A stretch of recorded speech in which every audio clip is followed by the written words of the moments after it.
Over the years, I've made several different projects that have had buttons on them, and sometimes I've had better luck than others with having the buttons stay on based on what I use to sew them and even how I sew them on. And all of this even works for the magnetic buttons that you would sew in as well. One of the first things that I've learned is coming from a family that traditionally does sewing. To sew on a button, you use thread, and just, you know, if you have sewing, you have all of your different threads already, and usually you can find something to work to sew on a button. However, what I found is that the sewing thread is so thin, it almost acts like a little cutting edge of a blade and will cut through your material. It will cut through even thick, bulky, heavy yarn, and you will be losing buttons. So what I've learned that works better is either using embroidery floss, which is what I have used here. You just find a companion colorway that will match your work,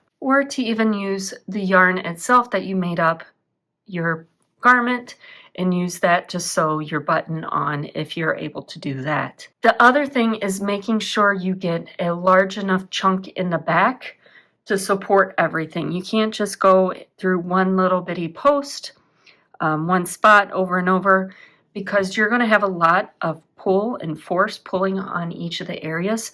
So kind of moving those around, and I'll show you all of that in a minute. But those are the two biggest things that I've learned to help keep your buttons on so you only have to do it once. So this is the project that I'll be showing you what I am doing. I have an I-cord knit edge and I am sewing these post buttons on. I did find a coordinating embroidery floss, and I'm not splitting this. I'm using it just as it comes off this little hank. And because it always stresses me out making buttonholes, I am making these little button loops out of the thread to secure all of my buttons all the way down. So at the end, I'll show you how I make all my little button loops. So as you begin, you want to first mark your location of where you want your button. I know I want mine aligned with each of these little tuck patterns. So right up here is my last button that I will be sewing on. So beside your buttons, this also works for any type of button. This is a single post with one hole, and then for multiple holes, I'll explain that later. And then your hank, I have used this already for the other buttons, and I am using a sharper needle than what you would use to weave in the ends for your sweater ends, and scissors. So to start, I want to sew on my button, and I'm going to just pull from the end a length just a little over 12 inches long. And I'm going to wrap it around my finger and roll it. And as I pull this tight, it will create my knot. All right. And then thread your needle. And sometimes this is easier said than done. Here we go. All right, so following the location of my previous one, I know I want it in this path, and I'm going to go down and get a decent chunk of material. So I don't just want, especially for just this one location, I don't want to just go through one loop. I want to get a good amount of depth because I have an I-cord. So you can see there's 2 loops and some of the crossbars behind. I did not go through the back side. However, if I was just going through a knit stitch or a very fine material made of bamboo, even crocheted, I would go all the way through to the back.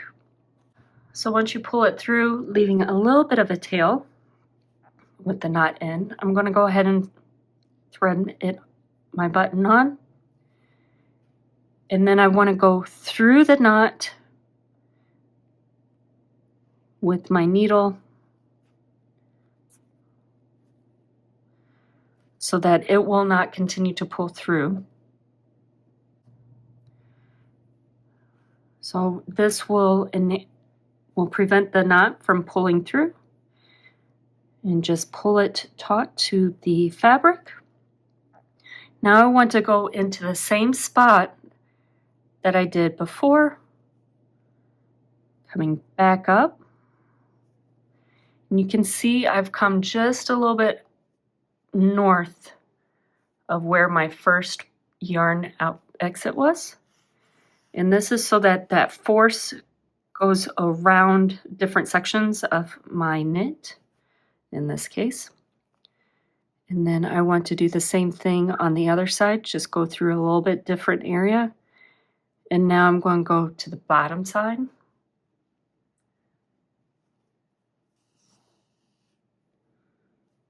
And back through.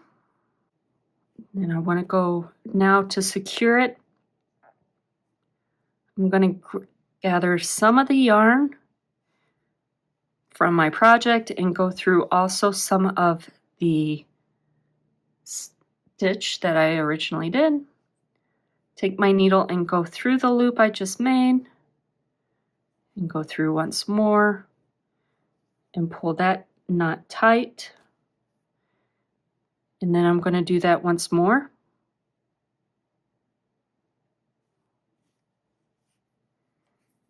So I've already gone through the loop once.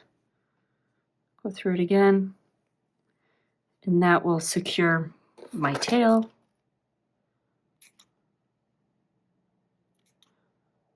Just trim up those ends. I do leave a little bit so that it does not pull through. And there my button is on. This method would also work for the buttons that also just have the holes on the top. You're still going to. If you are sewing a button on that has 4, you're going to want to go, you can either do 2 and then do it again going through the other one, so you're essentially doubling it. Or you can make almost like an embroidery crisscross, the cross stitch, and going around almost in a circle-like fashion to get a big square on the back and sew in your 4 posts. Whether you cross or go in a grid circle is completely up to you. But again, you want to make sure you get a good amount of fabric or the yarn material so that it won't pull through and rip. So that is how I sew on buttons. I'm sure my grandmother would yell at me that I'm not doing it right. I'm sure some of you have better ways, but this is what I've found works for me, works for knits.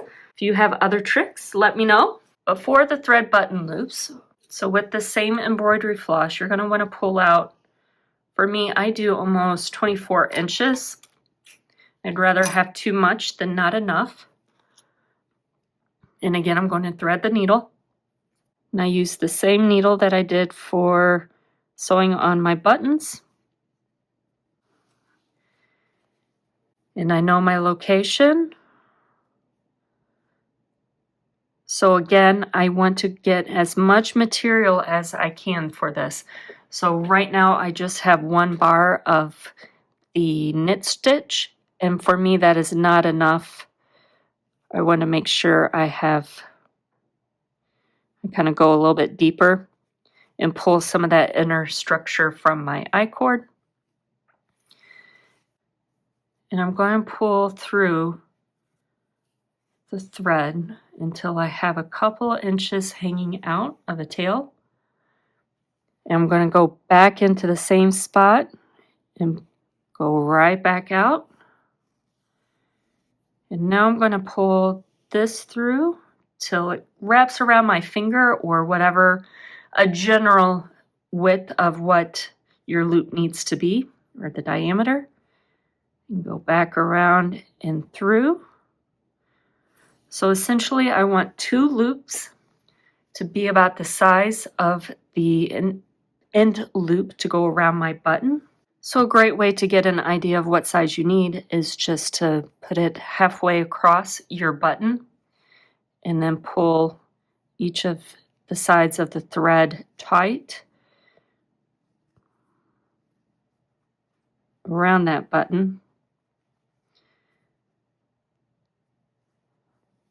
And that is about the size. Now I do give a little bit extra because we are going to be adding width as we make our knots, which we are ready to do.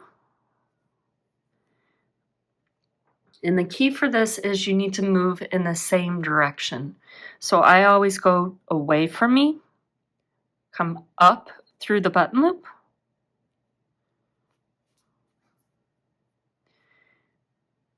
and then I want to go back away from me through the loop that I had just created. So this is just a blanket stitch that you are doing around this entire length of the thread loop that you did.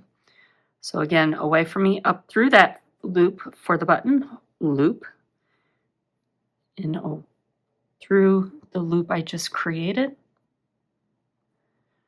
to pull that tight.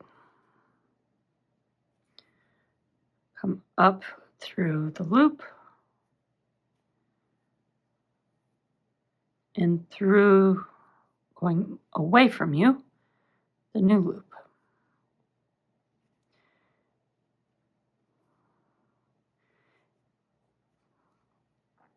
And you don't need to really tighten all of these together, just to where they lay next to each other. They don't need to be slammed against each other.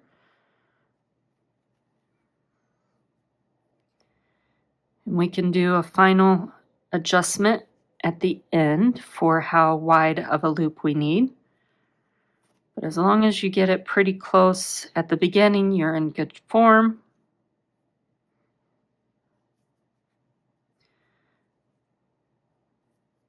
Another thing, these do circle around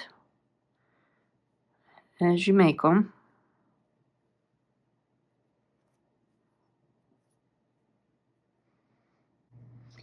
If you are a child of the 80s, you'll probably remember making friendship bracelets like this.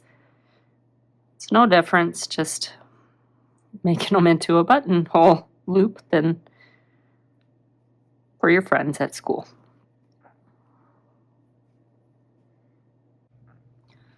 So once you get down close to the base, I have maybe 1/8 of an inch left. I'm going to set my needle down and go back to my button and place it around, and then that beginning tail end that we started, I'm going to pull that until the buttonhole tightens. That button loop that we just made tightens around my button. And this is the way I kind of make sure all of the buttons are in equal diameter to all the other ones. And then just knot very well the beginning and the end of your threads. And I've found that just doing 3 simple crossovers keeps that nice and tight so it doesn't stretch out as you do your button.